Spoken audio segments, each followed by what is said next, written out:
Hi, I'm Po-Shan Lo. I'm the founder of Novid. Under normal circumstances, I'm a math professor at Carnegie Mellon University and the national coach of the US International Math Olympiad team. But after the outbreak of COVID, I've been trying to think about how to use mathematics, science, and all of our research to try to help control the spread of the disease. It's a pleasure and honor to work with you and with your community.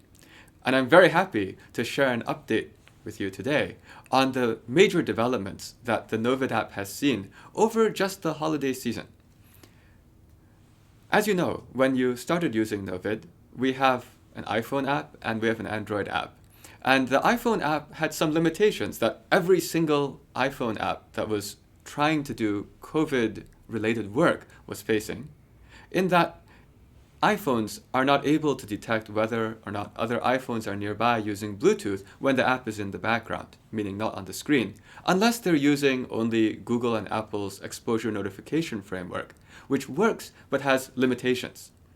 And as you know, the main principle of Novid was actually not an exposure notification app. Novid's not a contact tracing app. The entire purpose of this was to give every single person, give you, a way to see if the disease is coming towards you from far away so that you can actually protect yourself. And because of all of this, what we were doing with iPhones is we were using Wi-Fi to find out whether or not two iPhones were nearby. That was because multiple national governments had actually tried to see if they could make Bluetooth sensing work in the background on iPhones, and they were unsuccessful. But I'm very happy to say that over the holiday season, building upon earlier work that the United Kingdom government had done and the Australian government had done, we've actually cracked the code. And today, if you use the latest version of the Novid app, which you can get by just updating it through the App Store, then your phone, even if the Novid app is not on the screen, it will be able to detect whether or not there are nearby Novid users seamlessly without you having to do anything. You don't have to throw it onto the screen. This is actually a major breakthrough. This is actually now the only app in the world that is capable of doing something like this without burning through your battery, and where you can actually deliver more than just contact tracing. I wanted to mention that first because that's of course a technical breakthrough, but that's also trying to show how what we do here is we're not interested in just giving an app. We're interested in finding out how to work with you to make the best possible experience so that everyone can protect themselves, including you. And we listened to feedback. So the first feedback was about iPhones needing too much effort. Well, we fixed that. Another thing that we heard, both for iPhones and for Androids, was that people were uncomfortable with microphone permissions. Now, to be honest, the microphone permissions, they weren't to listen to people. I'm a scientist, I'm a researcher. What we were trying to do with that is we were trying to let people actually discover how far apart phones were using ultrasound. However, we respect that people prefer if there are no microphone permissions. So in the new version of Novid, that's actually now optional. Depending on when you see this video, that new version may or may not have already been launched yet. If you are seeing it and it hasn't been launched, it will be launched in just a few days. But I'll show you what it looks like. I happen to have the next version of the app. If you are uncomfortable with microphone permissions, it's easy. Just go to the settings page. And on the settings page, if you see, the settings page has a place called ultrasonic scanning. Just turn it off. Once you turn that off, you can go into your phone's general permissions. Find the Novid app, and you'll be able to turn off microphone permissions, and it'll be fine. And this will work on both iPhones and on Android. It's responding to your requests. Another thing I want to emphasize, related to the iPhones working more seamlessly without requiring effort, that's actually what the new background mode is all about. While I'm on this screen on this iPhone, I want to draw attention to the fact that right above the ultrasonic scanning is the background mode. Actually, if you want your app to work when it is not on the screen, it is very, very important for this to be on. I want to explain a little bit about what is then asked, because in order to turn that on, then you actually have to enable background location permissions. What's that about? Well, we have a commitment not to record your GPS coordinates. In fact, one of the breakthroughs of this app was that we don't need to know your GPS coordinates.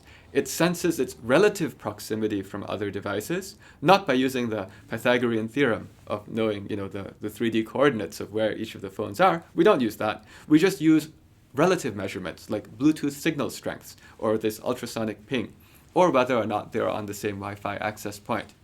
But Nevertheless, in order to do many of these activities in the background, these are considered background location permissions.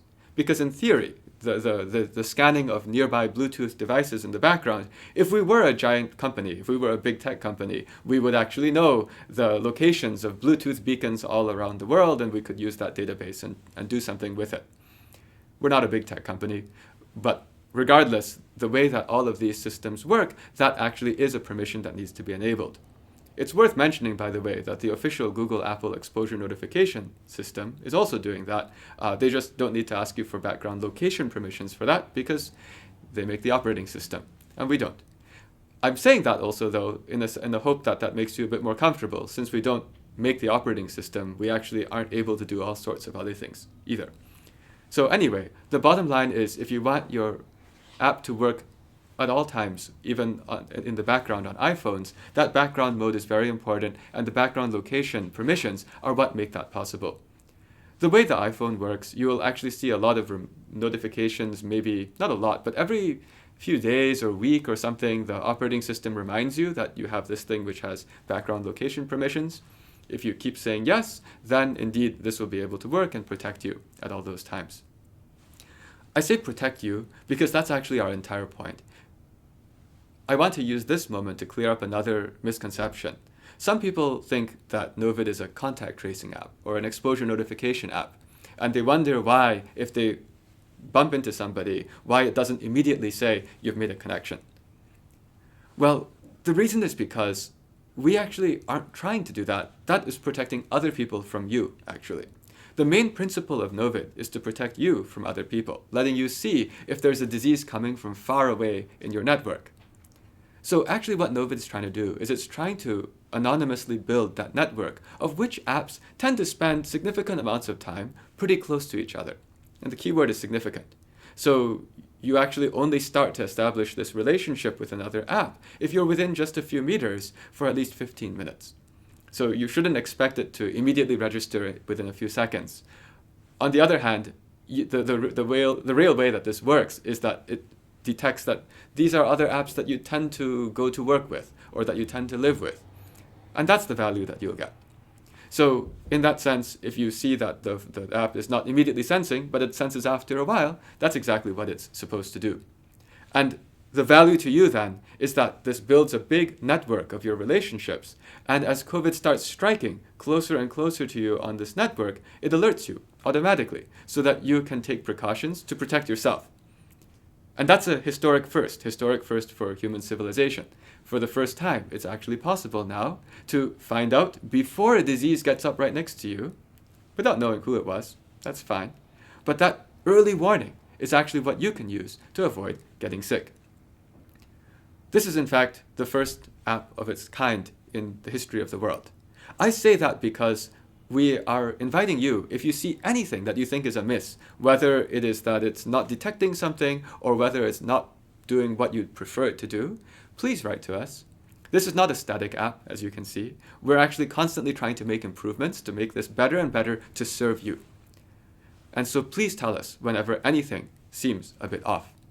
In that way, you are part of this pioneering effort to not only fight COVID in your community, but to also introduce to the entire world a new method of avoiding disease. This could actually change the way that our civilization fights disease going forward forever. Thank you for being part of this. It's an honor to work with you.